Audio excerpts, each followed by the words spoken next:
আরজি করের ঘটনায় এবার জাতীয় সড়ক অবরোধ করে বিক্ষোভ বিজেপির। ঘটনাস্থলে বিশাল পুলিশ বাহিনী। কলকাতার আরজি করের নৃশংস ঘটনা ও মুখ্যমন্ত্রীর পদত্যাগের দাবি তুলে এবার জাতীয় সড়ক অবরোধ করে বিক্ষোভ শুরু করল বিজেপি। শুক্রবার সারা রাজ্যের পাশাপাশি নদিয়ার শান্তিপুরের 12 নম্বর জাতীয় সড়ক অবরোধ করে একই কর্মসূচি করতে দেখা গেল বিজেপি কর্মী সমর্থকদের।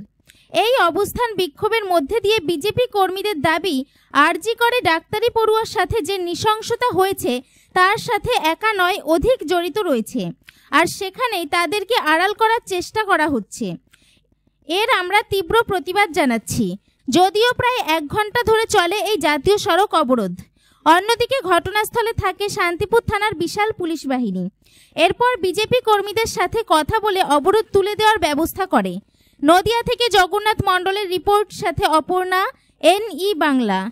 আমাদের আজকে এই অবরোধ আমরা দেখতে পাচ্ছি রাজীকর হসপিটালে যে ঘটনাগুলো ঘটেছে, একজন চিকিৎসককে ধর্ষণ করে খুন করা হয়েছে এবং চিকিৎসকরা আন্দোলনে নেমেছে।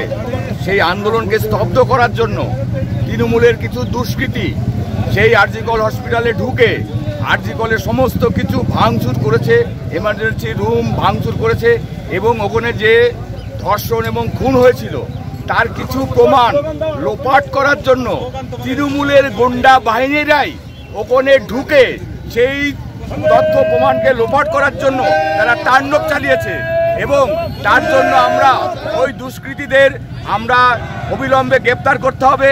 দেখুন, আরজি করে একজন ডাক্তার শুধু ধর্ষিত হননি, ধর্ষিত হয়েছে আমাদের বাংলা মা।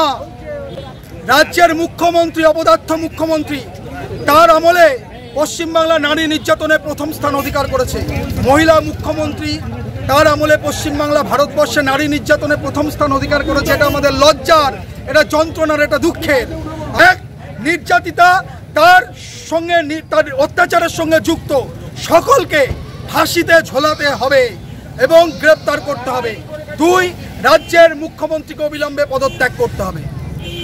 নাম পরিচয়? চঞ্চল চক্রবর্তী, সহকারী সভাপতি, শান্তিপুর পঞ্চায়েত সমিতি।